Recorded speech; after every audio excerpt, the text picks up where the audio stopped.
Hey, welcome back to Questions Over Coffee. I'm your host, Kevin Smith. It's good to see you again. Want a cup of coffee? Don't forget to like and subscribe so that you don't miss anything that's coming up on Questions Over Coffee. If you have a comment or a question, leave it in the section below and we'll get to it just as fast as we can. Today, the question we're going to be dealing with is a question that has been rolling around in my head since my grandmother asked me when I was a teenager over 20 years ago. Maureen Henderson asked me, why is it that young men are not wanting to be preachers anymore? And I will tell you the same thing I told her. Grandma, I got nothing. I got no idea. I mean, I was a teen at that time. I think I had just started college and was home for a summer or something. And it was just like, I'm not sure. But the question has been rolling around in my head since that time, and it deserves to be answered. Now, what I will tell you is that I can't possibly give you all the reasons because, well, everyone is different. But I will do the best I can. Now, I've broken this up into 2 different videos because, quite frankly, it's too long to deal with both the what I'm calling the practical side and then also the biblical side. But today we're going to deal with the practical side of this issue. Now, I will tell you, the congregation that I am working with in Rock Springs is a really good congregation, and they treat us very, very well, myself and my family. So if any of this offends any of them, it certainly was not my intent. And I apologize. But the question is a valid question and should be discussed. So let's get to it. Practical side of this has at least 2 different angles. One, what I'm calling the tangible or the physical side of it. Okay, let's deal with that one first. A preacher is just not going to make a whole lot of money. They make their salary ceiling, if you want to call it that, is lower than most other fields. And that is often regardless of their training, their education, things of that nature.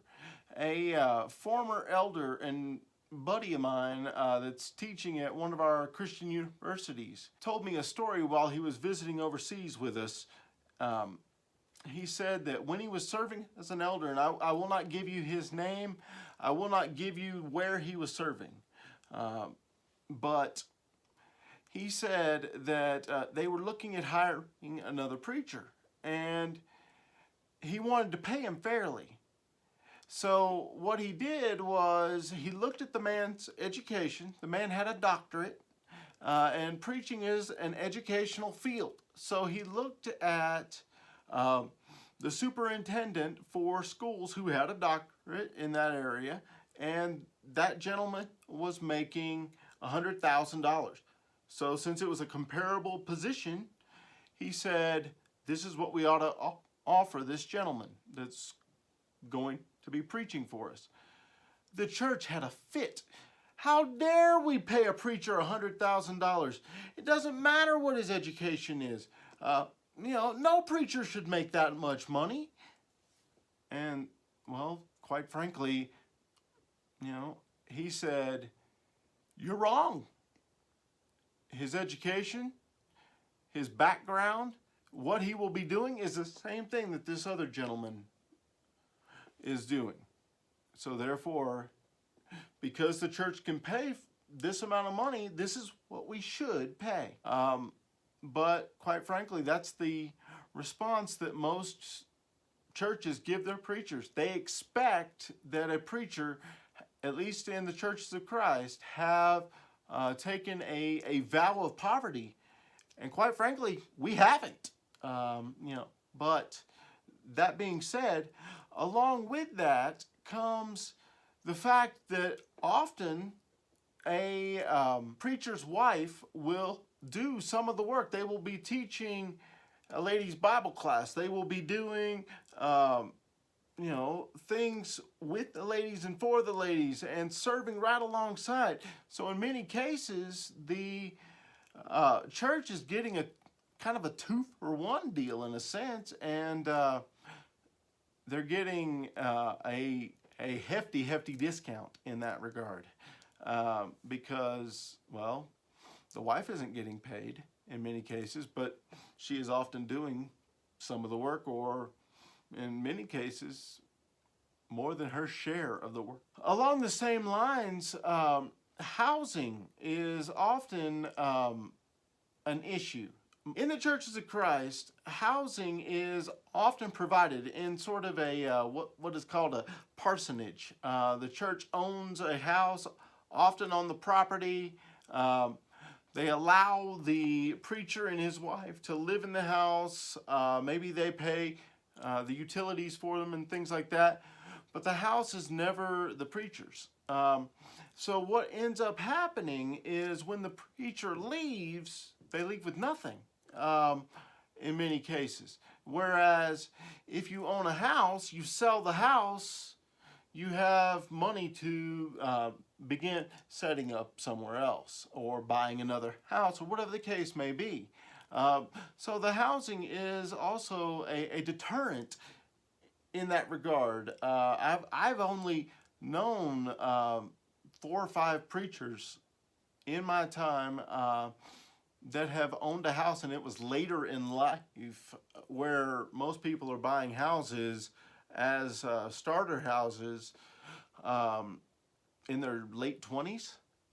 So there is an issue there as well that keeps people from saying, yeah, I really want to go and preach God's word. Another issue that causes this to reconsider is a preacher is never off duty. Especially if they're working for a small congregation, they're always on call, always.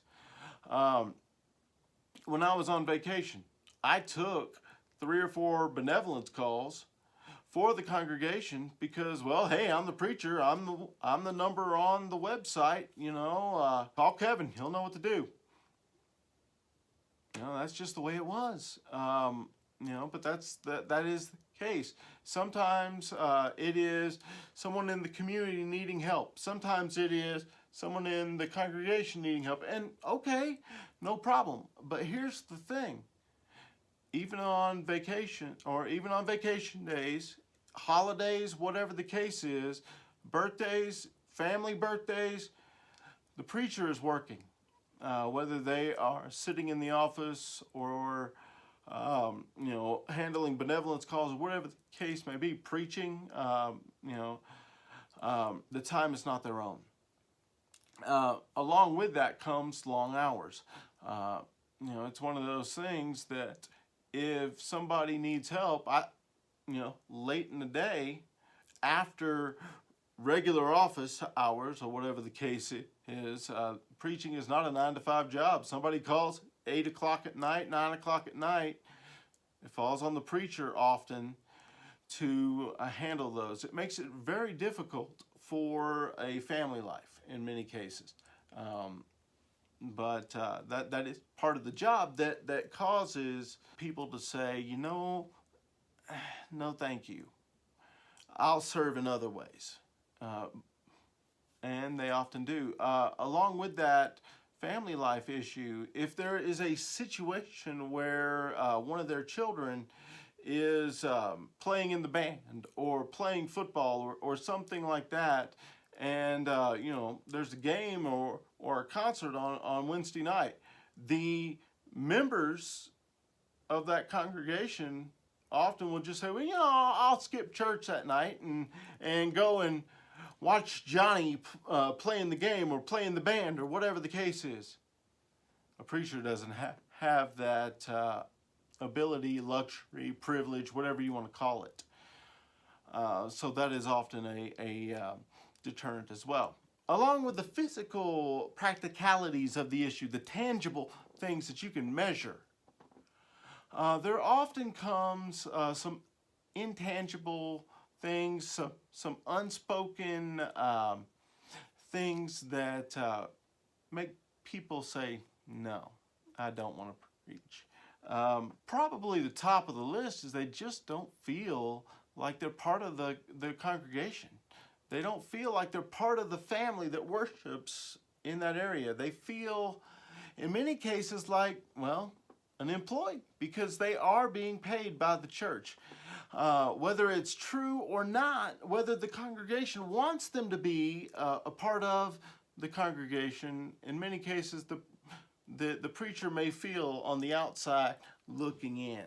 Like I said, it may be true, it may be not, and that's certainly not the case for all preachers.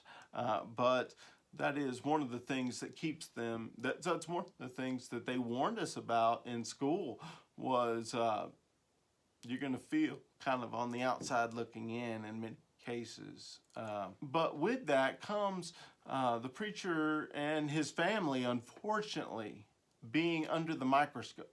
Now that includes people within the congregation and people outside the congregation examining the preacher's life. Some people call it the fishbowl experience, and it is in a sense. The preacher and his family's lifestyle comes into play. The things they buy, the foods they buy, the drinks they buy. Oh, you're drinking too much soda, or something that's often kind of irrelevant. Oh, you're eating too high on hog, so to speak. Oh, you just bought a new car, really? Where often members of the congregation, are buying new cars, new houses, new whatever, but also the preacher's teaching is often under the microscope. He's expected not to offend anyone. I'm sorry, what you said hurt my feelings, or what you said was rude, or whatever the case may be. Where often the same criteria is not used for other people within the congregation, or visiting teachers, or whatever the case may be. Unfortunately, this extends to the wife and the kids as well, because often what happens is people in the congregation look at the preacher's wife and say, oh, well, she's just not outgoing enough, or she's not teaching enough, or she's not doing enough. Sometimes that comes with the ladies in the congregation not doing their part and expecting the preacher's wife to do everything. And that's just not legitimate. I mean, that is not a legitimate claim. They need to step up and do their part as well. But sometimes that will keep people from wanting to serve in that role, because they want to keep their family safe. They want to keep their family as unstressed as possible. And it is a very, very, very stressful position. I know when we started, I made it very clear that they were hiring me. They were not hiring my wife. And to their credit, my congregation said, we don't understand what you're talking about. And that is to their credit, because they have stepped up and they have done things and not expected my wife to do everything for them. Whereas that's not the case in every congregation. One of the things that also contributes to the problem of people not wanting to preach is because they're not going to get any help. They're going to be expected, in many cases, to do jobs that don't belong to them. In some cases, the preacher is serving the elder's role without being an elder. If an invitation is offered at the end of a sermon, it's the preacher that's taking the responses, when at least in my opinion, it should be the elders, because it is the elders' job to shepherd the flock. You know, or the preacher is doing all the counseling, or whatever the case may be. To kind of sum that point up, what I've heard some people say is that the preacher's job is defined as whatever people in the congregation just don't want to do. It's a preacher's job. He's on the payroll. But that's what I've heard some people say. There are some unrealistic expectations that are sometimes placed or, expected. The preacher's going to make the church grow, and when the attendance does not double in 2 months, 3 months, 4 months, all of a sudden people are not quite as happy with them. Well, Paul says in 1 Corinthians 3 that he plants, Apollos is the one that waters, and God is the one that gives the increase. Not the preacher, not Paul, not Apollos. God is the one. A preacher's job is to plant or to water along with everybody else in the congregation. It's God that will give the increase. God convicts people of sin and of righteousness and the judgment to come, not the preacher. One of the other unrealistic expectations is that the preacher's always going to be everybody's buddy. He's always going to make everybody happy. Never going to step on my toes. The other guy over there, he needs his toes stepped on because he's a sinner. But they're never going to step on my toes. And, I will tell you, at least from my perspective, stepping on people's toes is never my intent. It's not one of those things that I take great pleasure in. Oh, look, they're sinning. Sister so-and-so is sinning. Or brother so-and-so is sinning. I'm going to make sure they understand they're wrong. That's never my intent. And quite frankly, I'm going to give my fellow colleagues the benefit of the doubt and say it's probably not their intent as well. And if it is their intent, then they need to re-examine that. And if it's my intent, so do I. I need to re-examine that. Another issue is job security. There have been issues where a preacher is not let go because of biblical situations. I've got another buddy that's preaching, and I will not give you his name as well, but before he began preaching, he was a contractor. And he said that he made some people mad with something he said in a sermon. They came over and said, we're going to let you go. And he said, that's fine. 2 weeks from now, I'll be making double the amount of money, and you'll still have to deal with me. Because you see all these tools? I'm not leaving. They said, wait, you're not leaving? He said, no, you're still going to be dealing with me. They said, keep your job. It was a personality issue, not a biblical issue. And yet these people were willing to terminate. That's not legitimate. That's not right. That's not biblical. The last thing I want to bring up on this particular video is that relationships become different for a preacher than for someone in a different field. When I go to the gym, I don't volunteer the fact that I'm a preacher. Now they know because we've been living here a while, but when I meet someone, I want them to know me. I want them to be my friend, not because I'm a preacher, but because I'm a person. So we talk sports, we talk, news. Sometimes I stay away from politics. things like that. If they find out I'm a preacher, okay, whatever. Hopefully they have found out that they like me but before they find out I'm a preacher. Because what tends to happen is when some people find out that, oh, look, Kevin preaches, they say, whoop, I don't want to be your friend. I'm going to stay away from you, man. And they don't talk to you anymore. It's just the way it is.